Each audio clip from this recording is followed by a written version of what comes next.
Depuis de nombreuses années, la 911 est considérée comme la sportive par excellence. Et comme tu le sais certainement, il existe de très nombreuses versions de cette voiture, allant des versions classiques jusqu'aux versions Turbo S pour les plus puissantes.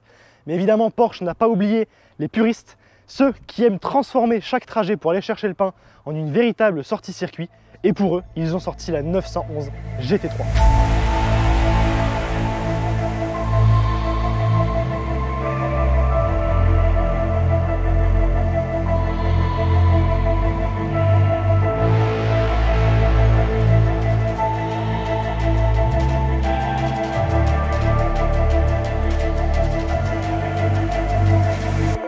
Salut à toi, j'espère que tu vas bien.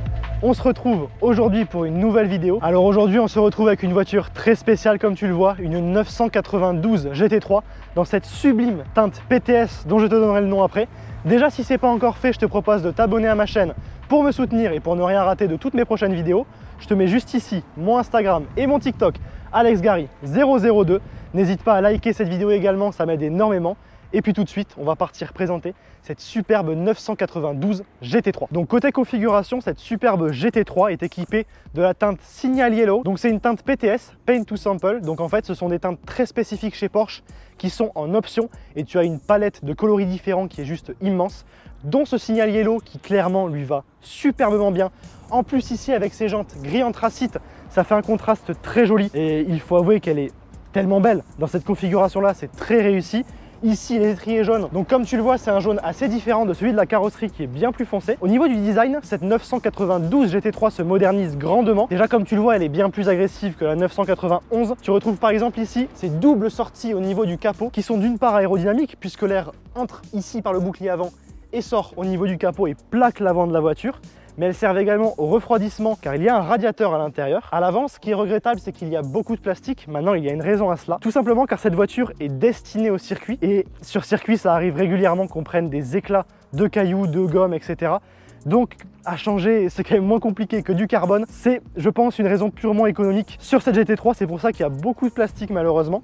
Alors à l'avant, tu retrouves également ces nouveaux feux LED Matrix System qui sont vraiment très sympas. Ils font encore plus moderne que les anciens. Celle-ci a également l'option des freins carbone céramique et on retrouve ici l'écrou central siglé GT3. Sur le latéral, on retrouve également cette bande noire siglée GT3 toujours, avec ici cette jupe latérale en plastique. Il y a vraiment beaucoup de plastique sur cette voiture. C'est vrai que c'est assez dommage. Au-dessus, tu retrouves le toit en carbone qui a une double fonction. Évidemment, c'est esthétique, c'est très joli, mais ça sert également à abaisser ton centre de gravité en faisant perdre du poids sur le haut de la voiture et donc en gagnant en équilibre et en performance.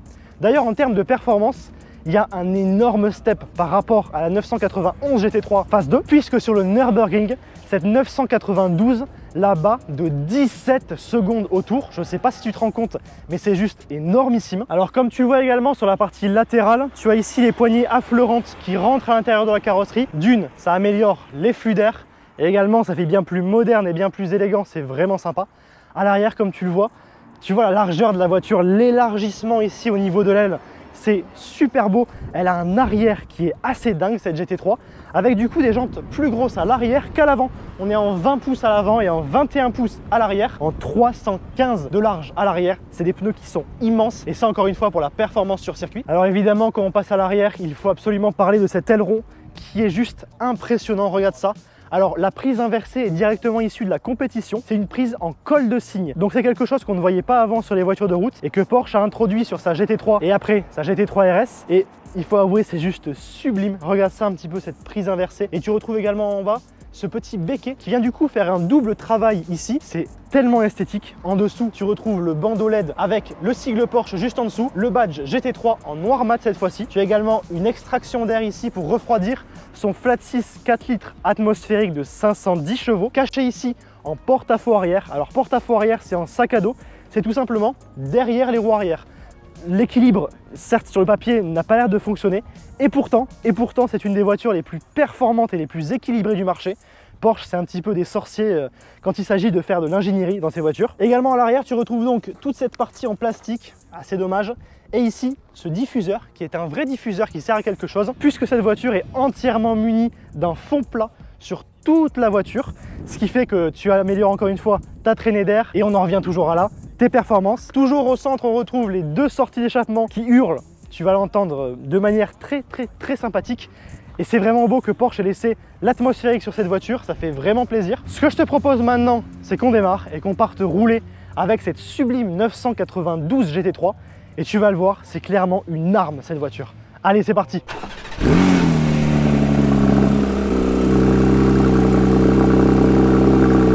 Bon, comme tu l'as vu, le flat 6, wow, le flat 6 il chante bien, même à bas régime au démarrage, une fois les clapets ouverts. Allez, c'est parti, je pense que ça va être très sympa. Bon, et ben on se retrouve dans la 992 GT3 avec Monsieur Automotive 66 qui va rester discret pour le coup, mais qui n'en sera pas moins, allez, on va dire expressif au niveau de sa conduite. Je vais essayer de présenter l'intérieur dans ces conditions. Ça vaudra ce que ça vaudra. Je vais peut-être vomir à la fin. C'est pas impossible. Alors au niveau de l'intérieur, déjà comme tu le vois, je vais pas y arriver. On se retrouve déjà du coup avec cette modernisation devant. Beaucoup de carbone. Ça c'est vraiment très sympa. Les surpiqûres jaunes. Et surtout beaucoup de modernité qui a été apportée à la voiture. Que ce soit au niveau de cet écran au centre qui affiche le CarPlay, etc. Donc ça fait une grosse touche de modernisation. Également ici les compteurs avec du coup le compte tour au centre, les deux écrans, ce nouveau volant qui est très joli en Alcantara, celle-ci a le pack Sport Chrono. Tu as également ici le nouveau sélecteur de vitesse de la boîte PDK qui ressemble à un levier de boîte manuel, ça c'est très sympa. Donc ici tu as tout ce piano black, les finitions ont encore monté d'un cran je trouve par rapport aux anciennes générations.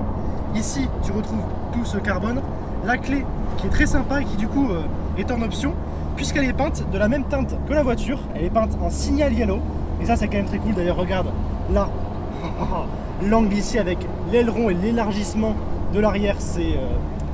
bon, je vais pas dire ce que j'en pense, mais c'est très joli. Ici au centre tu vas retrouver ce petit badge Porsche en Alcantara avec les surpiqûres jaunes, et là tu as évidemment l'arceau à la place des places arrière, tu vois également l'aileron derrière. Donc cet arceau évidemment hein, il témoigne de la vocation piste de cette voiture. Et évidemment les sièges baquets de la 918 Spider qui lui vont juste tellement bien. Les portes là comme tu vois les finitions sont dingues hein. Les surpiqûres jaunes, le carbone ici, les poignées qui sont très bien intégrées, qui sont mates, donc on les voit quasiment pas. Ici l'Alcantara, enfin tout est superbe dans cette GT3, c'est vraiment très réussi. Et ce qui est cool également c'est qu'on a beaucoup de place pour les jambes et il y a une très bonne visibilité dans la voiture.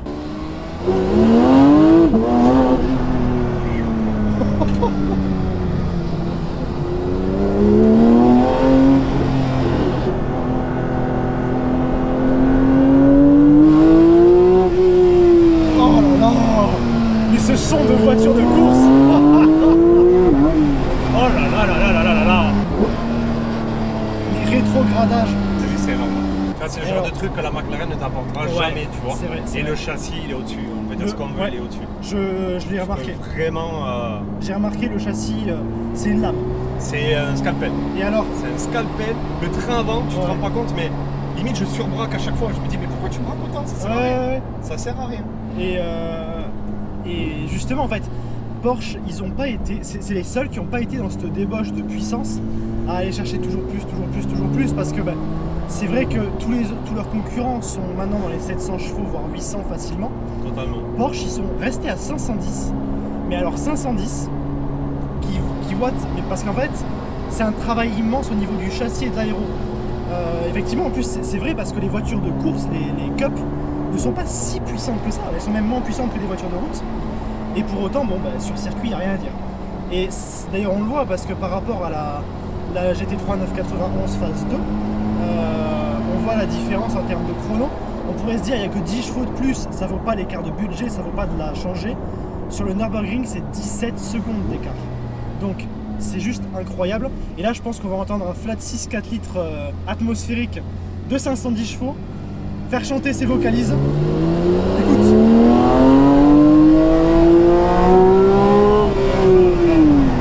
C'est une bénédiction à chaque fois. Oh.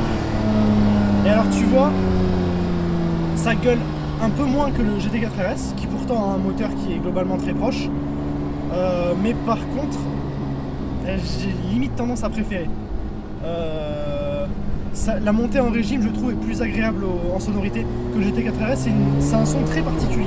Avec le bruit de l'admission qui se mélange, en fait, ça fait quelque chose de bizarre. Et d'ailleurs, je parlais moi de la 991 GT3. par rapport à la 92, tu as eu la 991 phase 2 GT3. Tout à fait. Qu'est-ce que tu remarques comme différence entre les deux? On va dire que j'ai la sensation quand même que la 92 est beaucoup plus aboutie. Et je pense que tous les gens qui ont eu la chance d'avoir la 91 phase 2 et la 92 te le diront. Le train avant, le travail il a été incroyable. Même si évidemment je ne suis pas pilote, pas du tout, loin de s'en faut. Mais on ressent vraiment tout le travail qui a été fait au niveau du châssis et de ce train avant. Et honnêtement, en fait, pour inscrire la voiture dans les virages, c'est du bonheur. Même au niveau du moteur, il est beaucoup plus plein que la 11 phase 2. Et même au niveau sonorité, malgré qu'il y ait tous les fabs qu'on a aujourd'hui, je ne sais pas comment ils ont réussi ça, mais la sonorité, elle est pour moi plus folle que la 991 phase 2. Parce que la ligne est d'origine. La ligne est d'origine, totalement d'origine. C'est juste l'option sport. Et voilà. Et honnêtement, si j'ai pu me poser la question, éventuellement mettre un système d'échappement sur mesure, j'y ai pas réfléchi longtemps parce qu'honnêtement, d'origine déjà, ça chante largement suffisamment. C'est vrai. Donc c'est parfait. En termes de valeur de couple, tu as les valeurs ou pas du tout? Valeur de couple, normalement elle est donnée pour 440 Nm de couple, donc ce qui est quand même supérieur à la précédente. Mais même si c'est pas énorme comme couple, c'est pas là-dessus qu'on va jouer, c'est vraiment sur un moteur atmosphérique plein et c'est beaucoup plus intéressant pour moi qu'un moteur turbo où tu vas avoir un temps de latence avec le fameux lag que tu as sur les turbos ou les biturbos. Alors évidemment, c'est sûr qu'en termes de performance pure, ça ne sera jamais une Turbo S. Par contre, en termes de châssis, il faut vraiment avoir un très gros coup de volant avec une Turbo pour passer aussi fort qu'une GT3.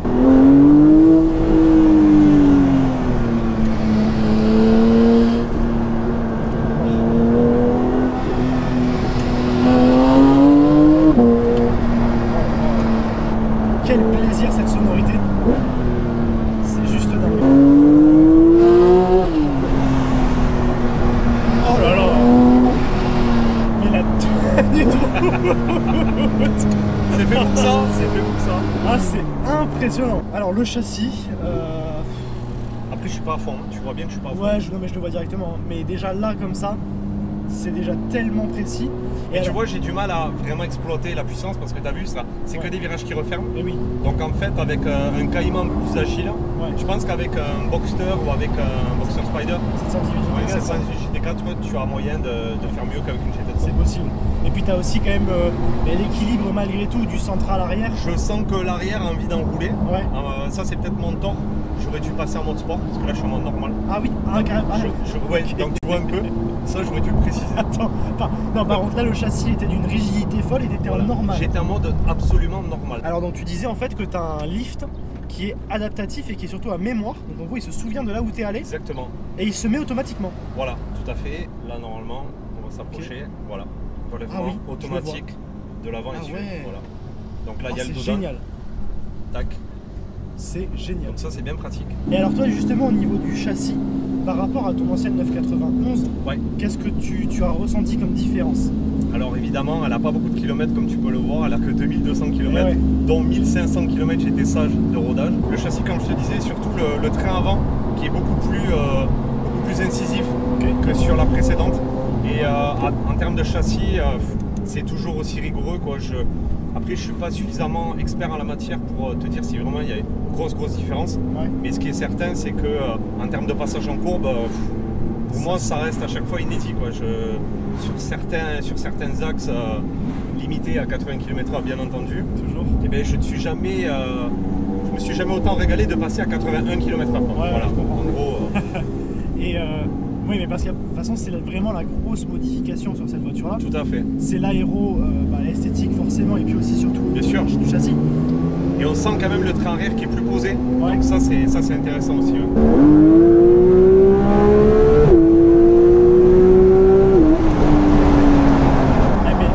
Franchement, t'as l'impression d'être dans une voiture de course sur la route. Et alors toi, qu'est-ce qui t'a fait d'ailleurs choisir cette voiture-là plus qu'une autre? Parce qu'avant, t'avais du coup une 570S qu'on avait essayé d'ailleurs. Tout à fait.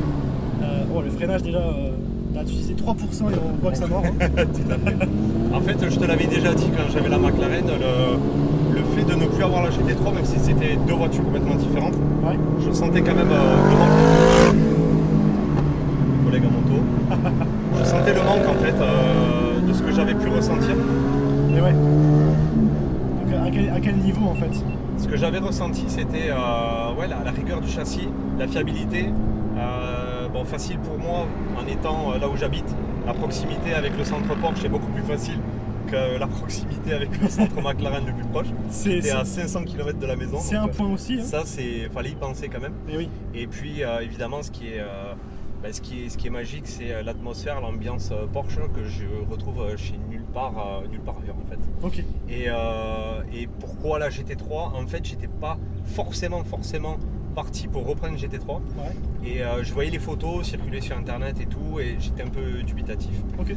Et en fait, c'est quand je l'ai vue la première fois en vrai, c'était celle d'un très bon ami à moi qui est bleu requin, la sienne. Ouais. Et là, j'ai dit waouh! Et je me suis pris une véritable claque. Et je me suis dit, en plus, bon voilà, tu vois cet aileron qui paraît intimidant de prime abord. Ouais. Et en fait, pas du tout, parce que tu sais que c'est pas là pour la déco, c'est là pour un but bien précis. Et je suis tombé amoureux du look de la voiture. Et je me suis dit, bon, si l'opportunité m'est donnée de passer là-dessus, pourquoi pas. Est-ce que tu pensais à quel modèle à la base? À la base, j'étais pas sûr de vouloir repartir sur Porsche, en fait, pour être honnête. Il y avait pas mal de modèles qui m'intéressaient dans les sportives. Ouais. Mais quel genre? bon, il y avait dans différentes marques, il y avait certains modèles au risque de te surprendre chez Audi qui me plaisaient bien. D'accord. Il y avait bon, évidemment chez Ferrari, mais la question de budget, on était obligé de la poser quand même avec Ferrari. Et puis il y avait d'autres modèles chez Porsche, notamment la Turbo ou la Turbo S qui m'intéressait. Ouais. Mais encore une fois, en sortant de la McLaren, je me suis dit encore un biturbo, encore un effet un petit peu on-off. Ouais. Pourquoi pas revenir à mes premiers amours, les moteurs Atmo.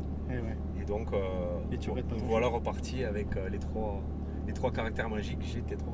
Et je crois que tu regrettes pas le choix. Pas du tout, et je pense que ça va durer plusieurs années encore. Donc, tant mieux. Donc voilà. Alors est-ce que tu es prêt? Non. Est-ce que tu es prêt à entendre ça? Écoute.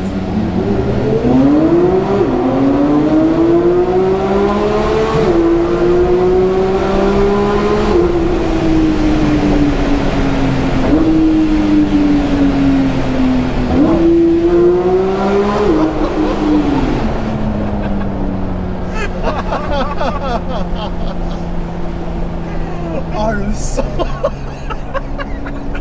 C'était idiot. T'as vu, c'est ouf. Oh là là. Là j'ai pris 9000. T'as pris 9000? J'ai pris 9000. On a fait 9000 au premier rapport en 2. Et t'as vu en première, elle dansait un peu du cul. Ouais. Et d'ailleurs, est-ce qu'on a précisé qu'elle avait les roues arrière directrices?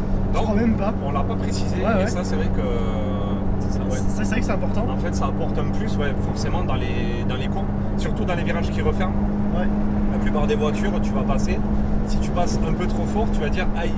C'est quand c'est trop tard que tu vas dire j'aurais dû passer moins fort. Ouais. Et avec celle-là, ça passe quand même. Quoi. Même si tu arrives trop fort, ça passe quand même. Et c'est ça qui est énorme. Tu gagnes, je pense, d'une en agilité et de deux en grip dans les virages, et puis aussi en manœuvrabilité. Ouais. C'est pas super facile à dire comme mot. Ça avait l'air français pour moi, c'est bon, y a pas de ok. Bref, tu gagnes en capacité à manœuvrer, je pense justement. En fait, ça elle te place en sortie de virage et t'es déjà dans l'axe prêt à relancer derrière. Et ça, c'est phénoménal. Quoi. Ouais, c'est clair. Mais là, le son. Et le son est super différent d'un GT4 RS. Oui. Malgré que l'architecture moteur en elle-même soit très proche, tout à fait. Ça n'a pas grand chose à voir. C'est le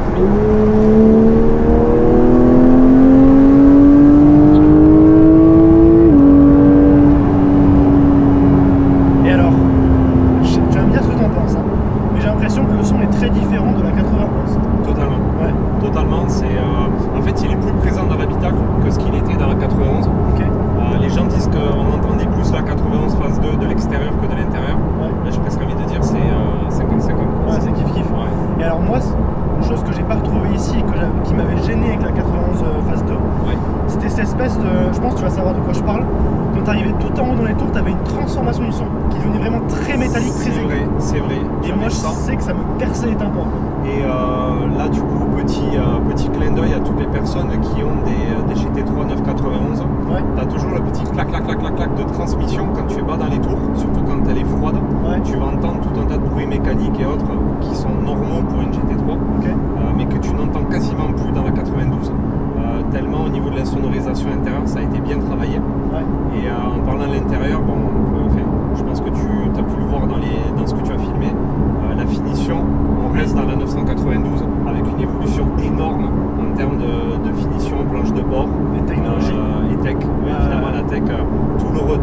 peux avoir la 91, tout a été corrigé dans la 92. Ouais, c'est clair.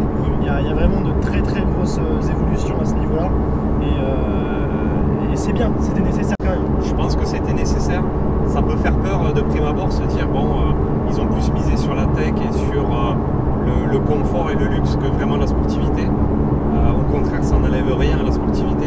Dès qu'on voit le chronomètre, dès qu'on voit de l'Alcantara, du carbone partout, on se rappelle quand même qu'on est dans une GT3 et pas dans une 991 4S. Par contre, au niveau du confort, franchement, c'est pas mal. Hein. On est pas... Alors le confort m'a surpris. Grosse crainte au départ par rapport au confort lié au siège, évidemment. Ouais. J'avais jamais eu les sièges type 918. Okay. Et le fait de me dire que le dossier n'était pas réglable, l'inclinaison du dossier était fixe, j'avais un petit peu peur et au final on s'y fait très bien, il est quand même bien moelleux. Après il faut voir sur une longue utilisation, mais encore une fois c'est pas une voiture qui a pour vocation à faire 500 km d'une traite. Ouais, c'est clair. Mais honnêtement j'ai déjà fait du 200 km et ça passe crème. Bon bah écoute, j'espère que cet essai t'a plu. En tout cas merci Monsieur Automotive 66, je te remets son Insta ici. Pour cet essai, je me suis régalé. Oh c'est beau. C'est beau. Bah écoute, j'espère que cet essai t'a plu. Si c'est le cas, n'oublie pas de t'abonner à ma chaîne YouTube pour me soutenir et pour ne rien rater de toutes mes prochaines vidéos. Je te mets juste ici mon Instagram et mon TikTok, AlexGary002. N'oublie pas de liker également la vidéo, ça m'aide beaucoup. Et puis moi, je te dis à très bientôt pour une nouvelle vidéo. Allez, ciao! Ouais, c'est cool, tu auras du contenu là, du contenu de qualité. De grande qualité.